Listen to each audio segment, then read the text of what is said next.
First, on the stormwater project design, the town engineer was unable to make it here today. So I just want to update everybody that the design for the stormwater project at Lippman Pond was completed this week. And those designs will now be sent to DOT and also to town supervisor for review. DEP is looking at them right now. And that there is also a budget estimate that they're working on currently, so we should have that very shortly. On the status, on the status of the intergovernmental agreements between DEP and the town of Wawarsing, the packet has been, at every meeting we go over the status of those budgets for the UV systems, the sump pumps, and the stormwater project. I met yesterday with Len and Pat Althouse in the financial office here at the town, and working on closing out the first agreement, and the town is preparing an invoice now for the second agreement. That second agreement is for almost $400,000 to cover UV systems, sump pumps, replacements, maintenance and repair of UV systems, and replacement sump pumps for the next couple of years. And then it also puts an additional $150,000 into the stormwater project. So once we have the budget for the stormwater project, the next PAC meeting, hopefully we can go over the intergovernmental agreement budget in detail and make some plans to implement that stormwater project dependent on the town board.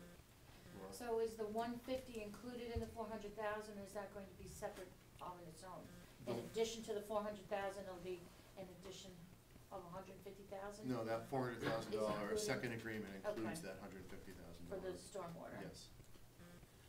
I have on here status of the USGS report, which is something that we've had on our agenda since June, because that's when we had hoped that the report would be due.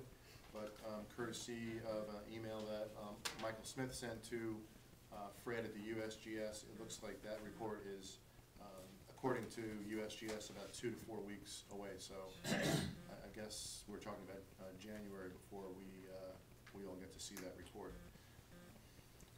The other status updates, so that we were able to maybe leave here around 11:15, so that Commissioner Strickland can walk around the neighborhood, which would be really valuable. Yeah. I don't know if Ulster County wants to update the group on the buyout program. Yeah, please.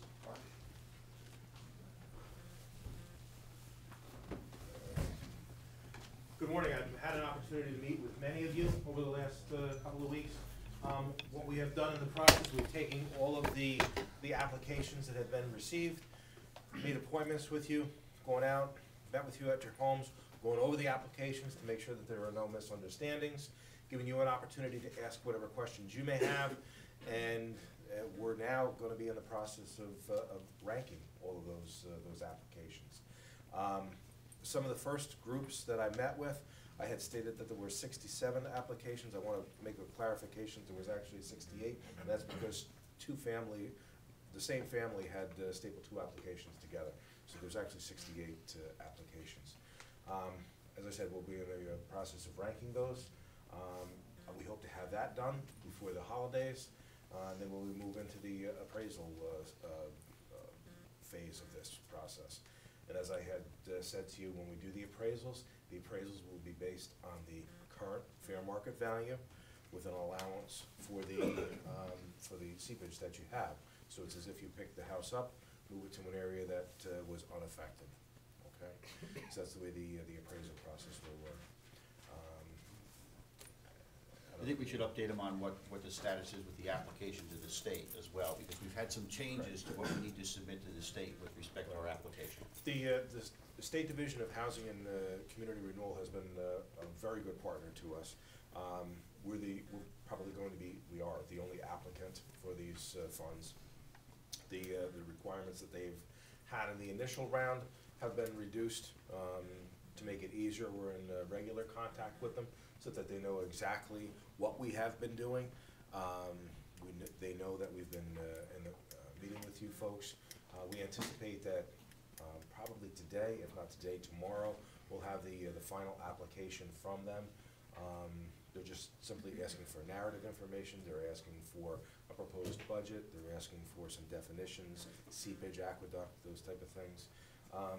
Nothing out of the ordinary at all, and as I say, kudos to the DHCR, they've been a good partner. Harry, you want to tell us where we are in terms of our contract? Thank you, Dennis. This week, we finalized the agreement itself, and the budget, and the map, and the criteria.